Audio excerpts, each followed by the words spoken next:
మంచిగా ఎర్రగా బుర్రగా మంచిగా అందంగా ఉన్నది. ఇక వెనక పక్క బొర్రేసి కడుదానికి ఇట్లా బొర్రేసిన పిల్లను ఈ బొర్రేసే వారికల్లా ఈ కాళ్ళకున్న పిల్లలకున్న నల్లడి సార్కలు పాడుపడ్డాయి. ఈ నల్లడి సార్కలు ఎట్లా పోవాలా అని ఇక సీసీ రోడ్డు మీద మొట్టమొదటిగా ఒక తట్టడంత ఉసుక పోసి ఆ ఉసుక మీద ఈ బోరి వేసి ఈ బోరి మీద ఇంకో తట్టడంత ఉసుక పోసి ఇక అనగొట్టి రక్తే అల్లల్లో అల్లలేరల్లో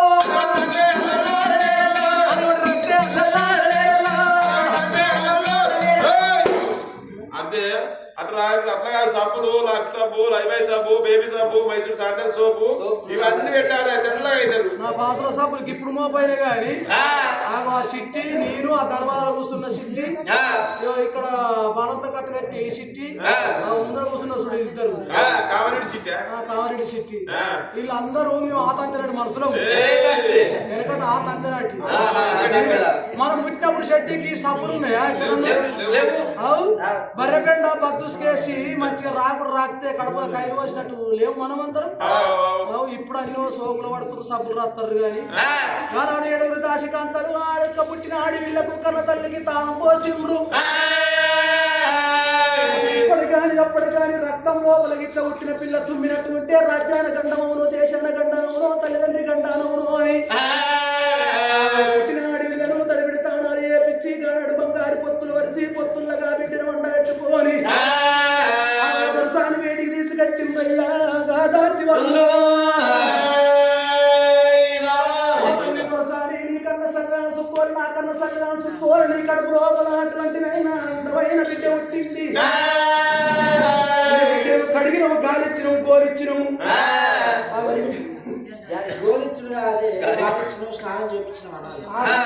అక్కవర్గంలో ఇల్లు బచ్చాలు గోలిస్తున్నాము నాకు అదే ఆడికి వచ్చింది. అందుకే గాలిచ్చినాము గోలిచ్చినాము అని అంటున్నా. అబ్బా ఇవన్నీ బిడ్డను ఎత్తుకొని కొన్ని పాలి నేను ఇస్తాను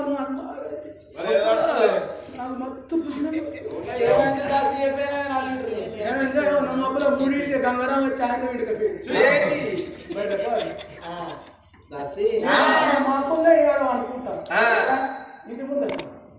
ఇంటి ముందర అనుకుంటే ఆయనతో కేంద్రం గంగారాం కేంద్రమే కేంద్రం వచ్చిండు దుడ్డు నిషేధి పెట్టుకొస్తే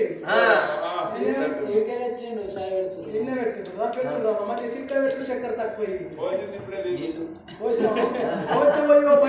మరి చిన్నారి నా బిడ్డకు మంచి లాలిపాట నీ నోట ఇప్పుకుంటావాడు లాలిపాట వాడాలంటే మాకు పాటలంటే అవ్వ మీ సుద్దరిలో లోపల పుట్టిన అన్ని దొడ్డు పాడాయి. అయ్యో దొడ్డు అంటే మంచిది వాడు వాడమంటాడు వాడుతుంది లక్కబడం లచ్చిరే లచ్చిరే లచ్చిరే గుండు లచ్చిరే గుండు నచ్చిరే ఏం పాట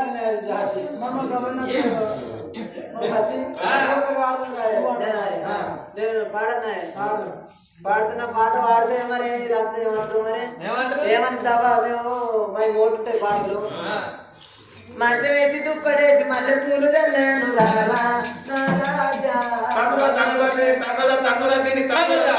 ముంగడికి రమ్మంటారు మూతి పనులు అడగొడుతుంది. ఈ కాదు నచ్చలే గడ్డగాలి కొంచెం రామం తీసుకుంటూ అది తన్నులు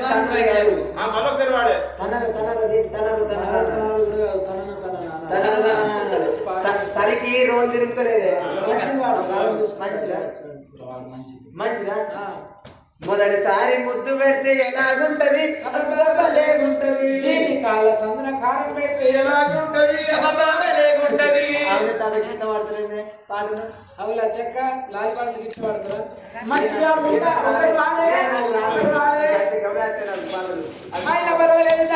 నా చిన్నారి నా బిడ్డకు నేను లాలి పాట వాడుకుంటా నేనే జోల పాట వాడుకుంటానా అని కన్న బిడ్డను చూడబోతుంటే ఇప్పుడు చెడిపోతూ మెలిగేడు దియోలుగా బిడ్డ కళ్ళ పడుతున్నది. నారు బిడ్డను ఎత్తుకున్నది తల్లి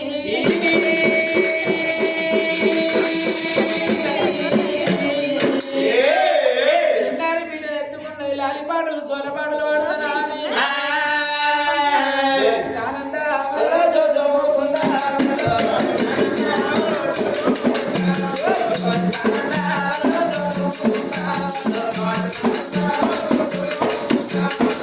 Thank you.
బిడ్డ వేసింది బంగారి తొట్టు లోపల పడుకోబెట్టింది కింద ఉన్న ఏడుగురు అబ్రాయికి దాశలు వేసుకున్నది బిడ్డలాదులు దాశలాల యొక్క ధర్మకాంతలాల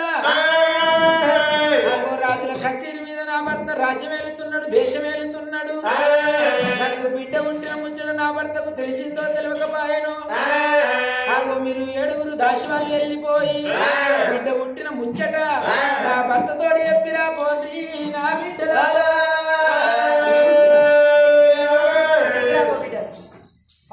ఆనాడు ఏడుగురు దాశకాంతలు తనవారి రాజుల కచ్చిండ్రు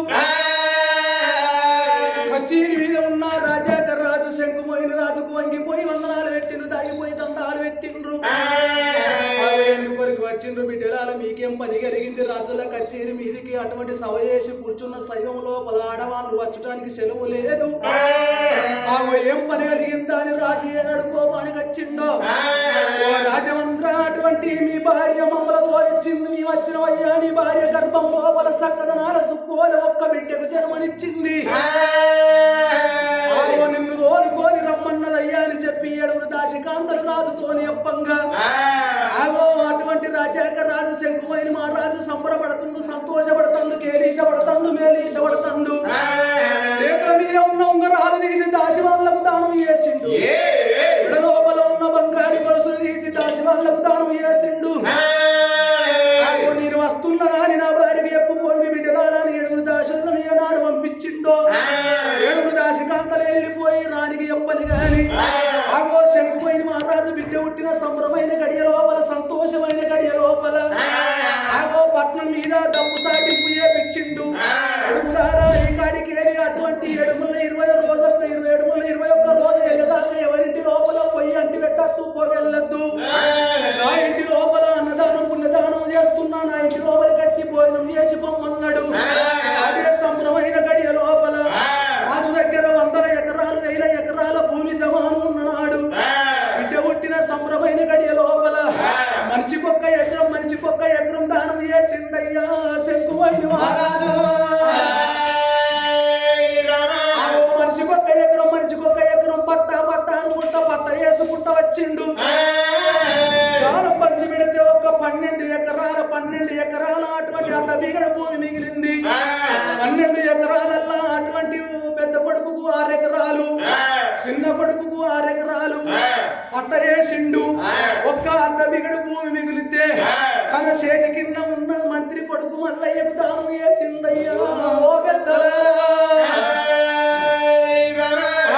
ఇద్దరి కొడుకులకు 12 ఎకరాలు వంచి ఇచ్చిండు మరి గానాడిగా సంబరమైన గడియ లోపల సంతోషమైన గడియ లోపల అటువంటి లోగిళ్ళ పోయి నా భార్యని కళ్ళ చూసుకుంటా నా బిడ్డను నా చేతులతోని ఎత్తుకొని నా కళ్ళతోని చూసుకుంటానా అని సంబరపడకుండా సంతోషపడుకుంటా నందానందానా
పుట్టినాక కన్న బిడ్డను ఆయన బిడ్డనెత్తుకోనిగా కన్న తండ్రి నా భర్త వస్తున్నాడుగా బిడ్డనెత్తుకోని తన భర్త దగ్గరికి వస్తున్నది.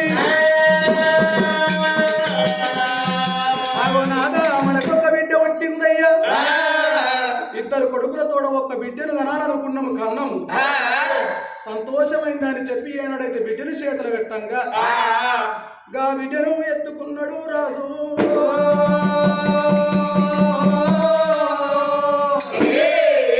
చెక్కిళ్ళు చేరి ముద్దులాడుతున్నాడా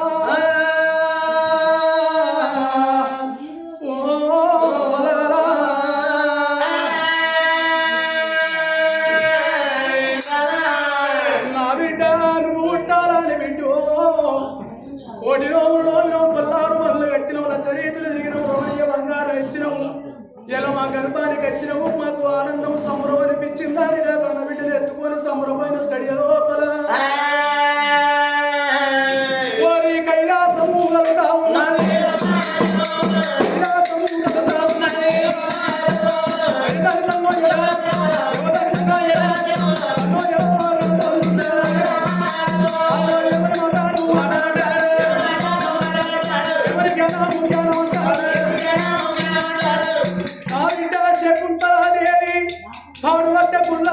అఘోరమైన తౌసు పట్టినాడ చెప్పినా బిడ్డ పుట్టినాక ముఖాన 3 గడియలల్లా నీ భర్త గండ ఉన్నదా అని చెప్పిన బిడ్డో ఇవాళ బిడ్డ పుట్టినాక సంబరపడుతున్నారు, సంతోషపడుతున్నారు. యమలోకం అత్తనన్న మాట మరిచిపోయిన బిడ్డ బతుకుమాని బంగారం ఇస్తే బర్రె పెండాన్ని మీరు బదల్ల వాడేసుకున్నట్టు ఎత్తరాయన బిడ్డ. చెక్కుపోయిన మహారాజా నువ్వు ఏ పొంగ వల్ల కానీ నీ పక్కన గుంతుకుంటా పట్టుకపోతారా నేను ఎక్కడున్నావురా యముడా యమధర్మరాజా అని యమధర్మరాజు యాది ఎత్తుంటే యముడి పట్టం లోపల పాపలకు శిక్ష అమలు చేస్తున్నాడు. యముడు యమధర్మరాజు కళ్ళతో చూసిండు, నా తండ్రి కైలాసనాథు నన్నెందుకు కలుగుతున్నాడు. అటువంటి మొట్టమొదటి మాయమైపోయి ఎండి కొండల్లా ఏనాడు ప్రత్యక్షమైందో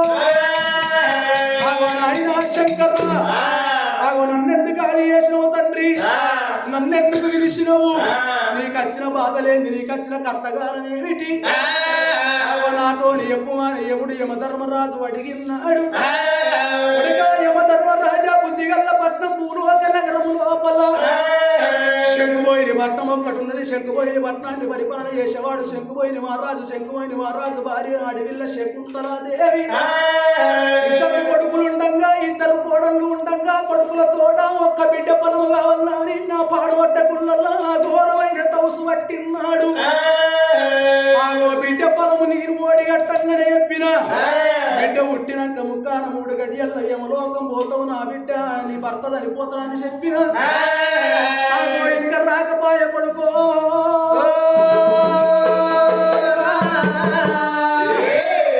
నువ్వు ఇప్పుడే ఈవేళ భూలోక నగరం వెళ్ళిపోయి వెళ్ళిపోయిన మహారాజు ప్రాణాలు వచ్చకరమ్మన్నాడు లోకాల శంకరుడు. ఆగో శంకర మాట పట్టుకొని యముడు యమధర్మరాజు ఎడమ సేత యమ భాషం పట్టుకొని మహిష వాహనం అంటే దున్నపోతు మీద కొలువుని కూర్చొని అటువంటినైనా ఎండి కొండల్లకేలి భూలోక నగరం కదిలి వస్తున్నాడు యమధర్మరాజు. రాముడా రామన్న రాఘవ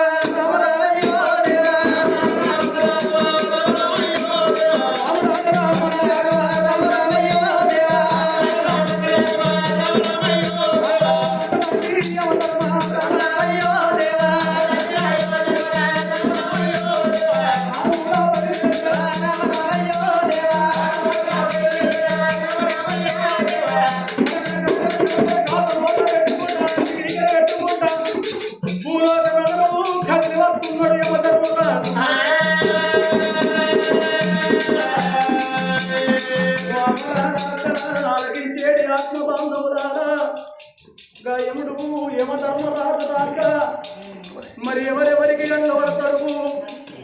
గగనాల మీద యముడు యమధర్మరాజు వస్తుంటే ఆగో అటువంటి పెద్ద బిడ్డలకే యముడు యమధర్మరాజు గల్లవడతాడట. ఆ యమధర్మరాజును చూసిన పెద్ద బిడ్డలంటే గుంట కూపలు అని గుంట కూస్తాయి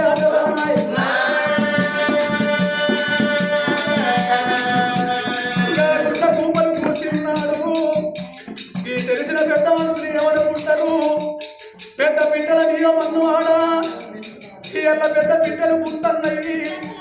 ఎవరి ప్రాణం పోతుందో ఎవరి జీవనం పోతుందో ఇళ్ళ ఎవరి ప్రాణగంధమో ఎవరికి అపాయం జరుగుతుందో అని అనుమానపడతారు.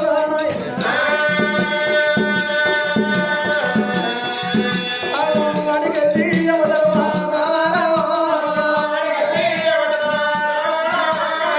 ఎడబోతా ఉన్నాడేమా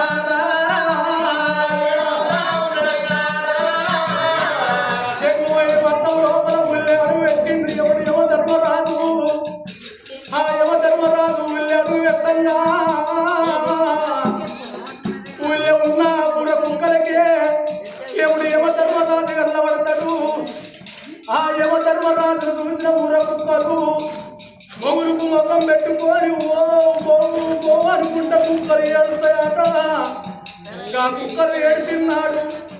తెలిసిన వారు ఏమనుకుంటారు, కుక్కల మీద వందలాడ ఎల్ల కుక్కలు ఏడుతున్నాయి. ఇలా ఎవరి ప్రాణగంధమో ఆయన ఒక మంచి పరమే ఇర్రి పరుపుల 2 మెత్తలు పెట్టుర్రి 2 మెత్తల మీద ఆయన వంట పెట్టుర్రి.